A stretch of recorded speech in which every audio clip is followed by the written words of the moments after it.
दादी की असलियत सामने आने के बाद ओमकार ने उन्हें सबक सिखाया और इस बार प्रथम ने भी दादी की गलतियों को माफ नहीं किया। राध्या के हाथ से छूटी मोमबत्ती से पटाखों में आग लग गई, जिससे दादी का दर्द और बुरी तरह से हालत खराब हो गई। खुद को बचाने के लिए दादी व्हीलचेयर से उठकर भागने लगी। तभी सभी के सामने दादी की सच्चाई आ गई और सबको पता चल गया कि दादी ने उन सबको धोखा दिया है। दादी की गलतियों की सजा देने के लिए ओमकार ने उन्हें पुलिस के हवाले कर दिया। पूरा मित्तल भवन दिवाली की रोशनी से जगमगा रहा था। रंग बिरंगी झालरें दीवारों पर थीं, छत से दिए लटक रहे थे और आंगन में बनी खूबसूरत रंगोली किसी त्योहार नहीं बल्कि किसी बड़े जश्न का ऐलान कर रही थी। घर के हर कोने में मिठाइयों की खुशबू थी।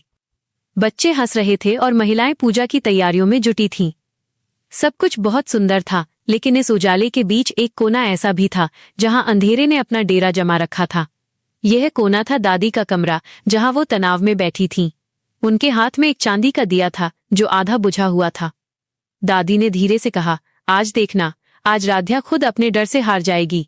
आग से डरने वाली लड़की जब इन पटाखों की आवाज सुनेगी तो चीख कर भागेगी और फिर सबको पता चल जाएगा कि ये कितनी कमजोर है। उनके पास खड़ी उर्मी बुआ ने हल्की मुस्कान के साथ कहा, लेकिन माँ जी, अगर कहीं किसी ने आपको देख लिया तो? दादी ने तिरस्कार भरे स्वर में जवाब दिया, मुझे कौन देखेगा उर्मी?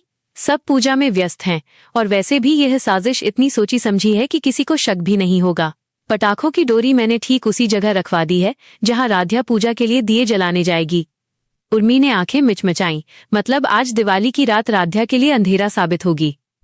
दादी के चेहरे पर एक खतरनाक मुस्कान आ गई। हाँ बिल्कुल, आज राध्या के चेहरे की मुस्कान बुझ जाएगी।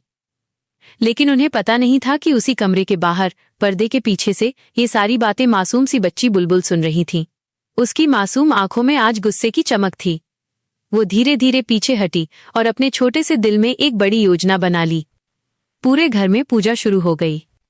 राध्या साड़ी में सजी, माथे पर सिंदूर, हाथ में थाली लिए ओम जयलक्ष्मी माता की आरती गा रही थी। परिवार के सभी सदस्य आरती में शामिल थे। दादी भी व्हीलचेयर पर बैठी थीं, लेकिन उनकी निगाहें बार बार राध्या पर टिकी थीं। राध्या का चेहरा शांत था, पर अंदर हल्का डर था।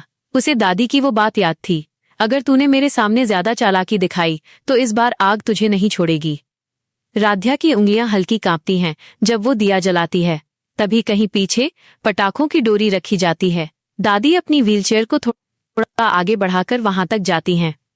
वो धीरे से अपने पल्लू के नीचे माचिस निकालती हैं। वो डोरी जलाने ही वाली होती हैं कि धम, एक जोरदार आवाज पूरे आंगन में गूंजती है।